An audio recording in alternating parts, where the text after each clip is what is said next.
कई लगत रेवासा में संचालित आदर्श वेद आवासीय विद्यालय की तर्ज पर संभाग स्तर पर चरणबद्ध रूप से आदर्श वेद विद्यालय भी स्थापित किए जाएंगे। पढ़ाई के साथ साथ युवाओं में उद्यमशीलता का विकास करने के लिए स्कूल और कॉलेजों में बिजनेस इनोवेशन प्रोग्राम चलाने का भी काम करेंगे। सबसे ज्यादा अगर इस देश और प्रदेशों में राज किया है तो कांग्रेस ने किया है। उत्कर्षा में चल रहा है शिक्षा महोत्सव, जिसमें सभी ऑनलाइन कोर्सेज पर आपको मिल रहा है flat 78% discount. NG13 coupon code इस्तेमाल करके 13% एक्स्ट्रा ऑफ, और साथ ही रक्षाबंधन की खुशी में अप टू 100% रिवार्ड पॉइंट जीतने का मौका। लेकिन याद रखें, ऑफर है सिर्फ 21 अगस्त तक। Enrol now.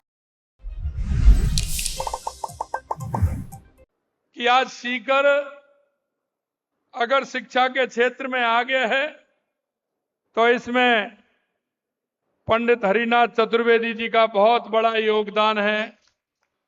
हमारा विद्यार्थी यह शिक्षा लेकर के, आपको पता नहीं होगा, लेकिन वो देश नहीं दुनिया में सीकर का नाम रोशन करेगा, राजस्थान का नाम रोशन करेगा। मैं आपसे कहना चाहता हूं कि यह सरकार शिक्षा के क्षेत्र में निरंतर सुधार और विकास के लिए प्रतिबद्ध है। हमने कई नई योजनाएं, नीतियां लागू की हैं ताकि हम प्रदेश का हर बच्चा गुणवत्तापूर्ण शिक्षा प्राप्त कर सके। और यही नहीं, हमने स्पोर्ट्स के क्षेत्र में भी काम किया है और हमने कहा है कि स्पोर्ट्स के क्षेत्र में भी हमारे राजस्थान के बच्चे हमेशा आगे रहते हैं। इसके लिए भी हमारी सरकार ने काम किया है। इसमें स्पोर्ट्स यूनिवर्सिटी खोलने का भी काम करेंगे और संभाग स्तर में महाविद्यालय खोल करके हम हमारी उस ऐसी प्रतिभाएं जो गांव में हमारी प्रतिभाएं छुपी हुई हैं, उन प्रतिभाओं को आगे ला करके देश और दुनिया में हम आगे बढ़ाते हुए हम भारत का नाम और हमारे राजस्थान का नाम रोशन करें। उन प्रतिभाओं को भी आगे लाया जाएगा। तकनीकी शिक्षा में उत्कृष्टता की ओर कदम बढ़ाते हुए प्रत्येक संभाग में Rajasthan institute of technology IIT और जयपुर के Rajasthan institute of medical science की स्थापना भी करने का काम हमारी सरकार करेगी। इसके तहत जल्दी ही भरतपुर, बीकानेर, अजमेर के इंजीनियरिंग कॉलेजों का उन्नयन राजस्थान इंस्टीट्यूट ऑफ टेक्नोलॉजी स्थापित कर रहे हैं। अगले 2 साल में 20 ITI और 10 पॉलिटेक्निक कॉलेज भी खोले जा रहे हैं। क्योंकि जब तक हम किसी क्षेत्र में, अगर किसी क्षेत्र में हम विशेष योग्यता हासिल नहीं करेंगे तो हम दुनिया के अंदर जाकर के अपनी प्रतिभा नहीं दिखा पाएंगे। निश्चित रूप से हम कहना चाहते हैं कि राजस्थान पढ़ाई के साथ साथ युवाओं में उद्यमशीलता का विकास करने के लिए स्कूल और कॉलेजों में बिजनेस इनोवेशन प्रोग्राम चलाने का भी काम करेंगे और एक छात्रों को एक दिशा देने का काम हम करेंगे। हम युवाओं के सर्वांगीण विकास के लिए युवा नीति 2024 लेकर आ रहे हैं, जिससे हम युवाओं के हर क्षेत्र में आगे बढ़ा सकें, रोजगार के अवसर भी उपलब्ध करा सकें।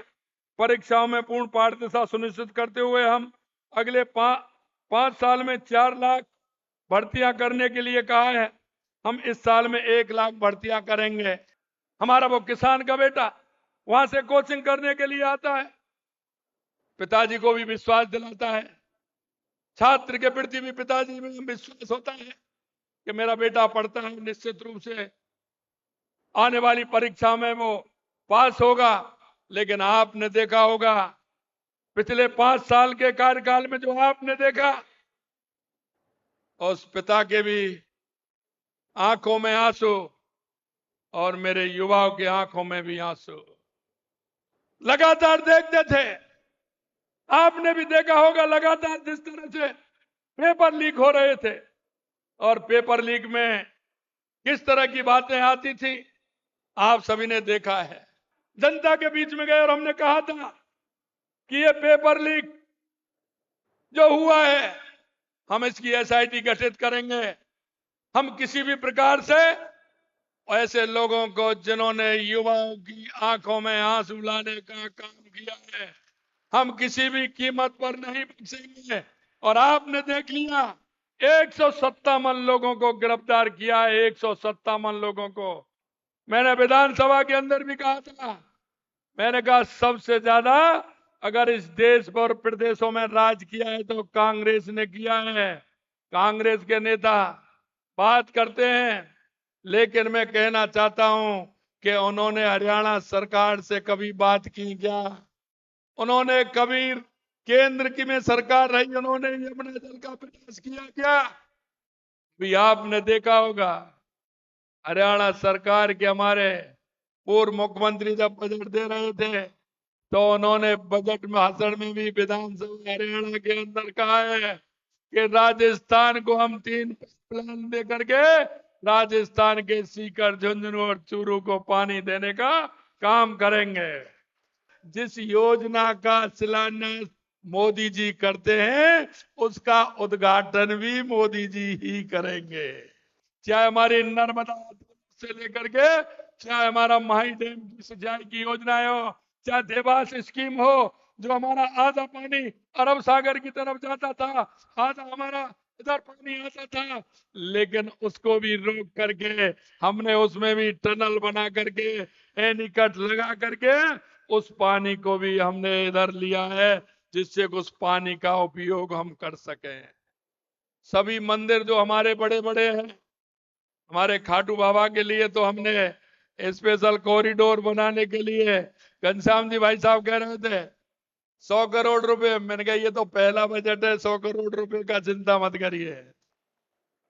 हमारे जो ये मंदिर हैं जिनको हम पर्यटन की दृष्टि से आगे बढ़ा सकते हैं, उनको भी हम, आपने देखा होगा लगातार हमने 300 करोड़ रुपए उनके लिए भी दिया है।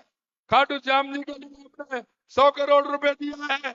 और हमारे आगे जो हमारा पश्चिमी राजस्थान है, हमारा सीमावर्ती क्षेत्र है, जैसलमेर, बाड़मेर है, उसके लिए भी हमने इंदिरा गांधी नहर योजना के माध्यम से, क्योंकि वहां पानी पूरा पहुंच पाए, पौंग डैम के अंदर हमारी 10 फुट खाली जो रहता था उसकी भी स्वीकृति के लिए हमने कहा है, और जल्दी उसकी भी स्वीकृति मिलेगी तो हनुमानगढ़, गंगानगर, बीकानेर, नागौर और जोधपुर और जैसलमेर को तो जाता है, लेकिन वो पानी बाड़मेर तक भी जाएगा, ये हम आपको विश्वास दिलाते हैं। 224 लाख करोड़ रुपए के MOU हमने किए हैं, 5 हमने हमारी कैबिनेट में भी पास कर दिए। आने वाले 2027 तक किसानों को दिन में बिजली देंगे और पूर्ण रूप से आत्मनिर्भर बिजली में राजस्थान होगा।